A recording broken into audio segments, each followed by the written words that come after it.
But no, honestly, to clarify that, he did that when Bob was here. Yes, that's true. Okay. When any of his ops are making leads, he's talking about them, that they still got it. The biggest one is, for those of you who are on the floor, you'll hear the bell ringing a lot, and followed by a clap, and we might be giving away a little secret for any of his ops that are here listening. But we don't know, is he really listening? Is he not? But it's called keeping you honest. Yeah. Then, whenever we're having a conversation, he says, I would rather be here than in Hawaii. All his head is shaking. He's always talking about, regardless of what anyone makes, that's good dough. Terry covered the three amigos, so I won't go any further into that. Then he loves playing with people's names, and I'm just going to mention a few of them. Mr. Serrano's not here, but you're number one. Diane West, will you be going east? Shonda Alexander, not one Shonda, but two Shondas. Two Shondas! Then we have Jasmine Quaddle, you're the bomb. and our all-time favorite as well is Give Peace a Chance. Yeah!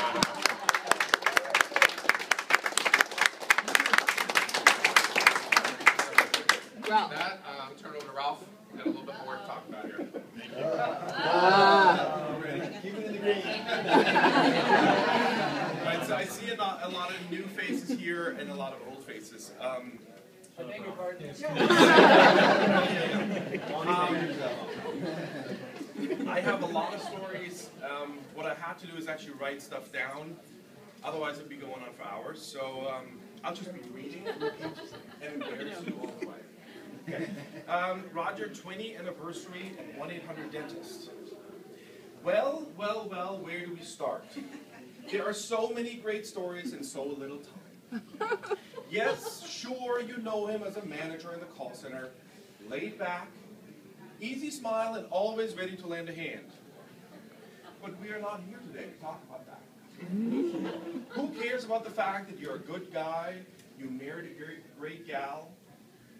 Although, that part about the great wife, we're going to talk about later.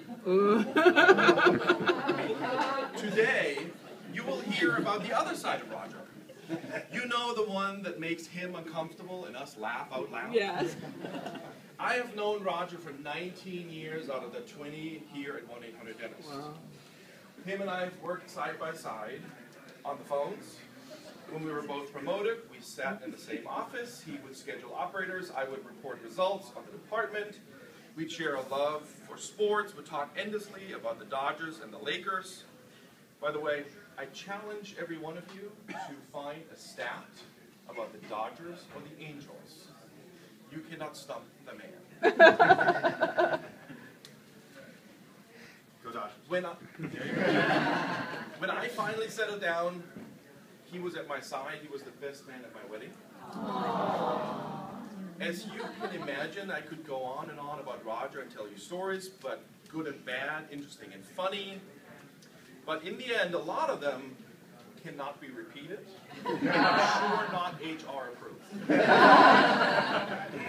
So here are three that I hope will not get me in trouble. Roger is tall and he has a huge head. His head is a little bit like a flatfish. When you see him coming from the front, he looks normal. But when he turns his head sideways, you discover an enormous noggin. The thing is, he knows it. And he thinks it's the perfect icebreaker for him to talk about it when he meets people. Roger and I used to hire new operators in the call center. I did the first interview, he did the second. One day I finished up with a lovely older lady who was the perfect fit for the job. She was very proper, very proper, gave all the right answers, and was eager to make a good impression on Roger as well. I sat her down in his office, and the interview started.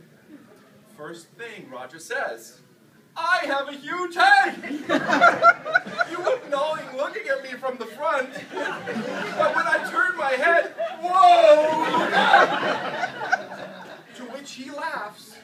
And the woman, mouth wide open, just stared in disbelief. Needless to say, she didn't take it. Which leads me to my second story. You see, Roger is actually pretty shy. You all know he's married with 2 kids. Right. That is pure luck. What you probably don't know is that he met his wife here at work. Yes. The amount of effort it took for him to ask her out on a date can only be described as monumental. It took 3 co-workers to convince him and her to even start talking to each other. We used to be in another building in Santa Monica. The front reception where she worked was next to member services. And you could either go through member services to the reception area or turn right to the sales department. He tried so many times to talk to her, but chickened out at the last moment and went to sales instead, that they kicked him out eventually and made him persona non grata. In the end, it took another guy to go with him and not let him leave to say hello to her. Speaking of persona non grata, we used to have summer work parties across the street next to the gym on the lawn. As part of the fun, we would all play volleyball. Roger, being tall, thought that would be a great idea. Again, he doesn't look it today, but back then the man was in shape. He is a lifelong surfer and has strength in his legs and shoulders. The team were mixed, men and women. We played for a while and it was great fun. Until Roger saw the perfect spike. It was a movie slow-mo moment. Roger jumped higher than he had ever jumped in his entire life. The ball was in perfect position, and he used all his might to smack that thing across the net as hard as he could. The only problem was that across from him was lovely Leslie Russo, a finance employee who had to be coaxed into playing in the first place. She, like all of us, watched the mighty Roger hit the ball right in her face. It might as well have been a hammer. Leslie went down like a boxer in a ring. Bam! Her glasses flying, she fell backwards like a sack of sand and saw stars. The game stopped. People rushed to her help, and Roger stood like a statue, frozen in time and fear. All blood had left his face. He was mortified to what he had done. To top off all the embarrassment, somebody called 911. The entire fire department, engine number 19, showed up. And when I say the entire department, I mean the ladder truck, the engine, the ambulance, and the fire captain to boot. Needless to say, the party was over. I think this is the only time in 20 years here at 1-800-DENTIST that Roger thought he would get fired on this. With that, I'd like to introduce you to Leslie Russo.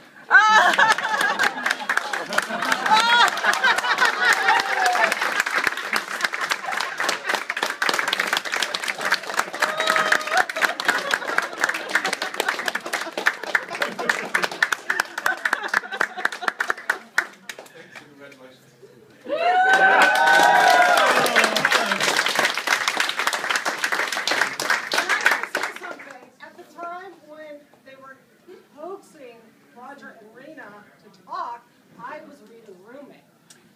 So I just remember, this really nice guy. Okay, Leslie.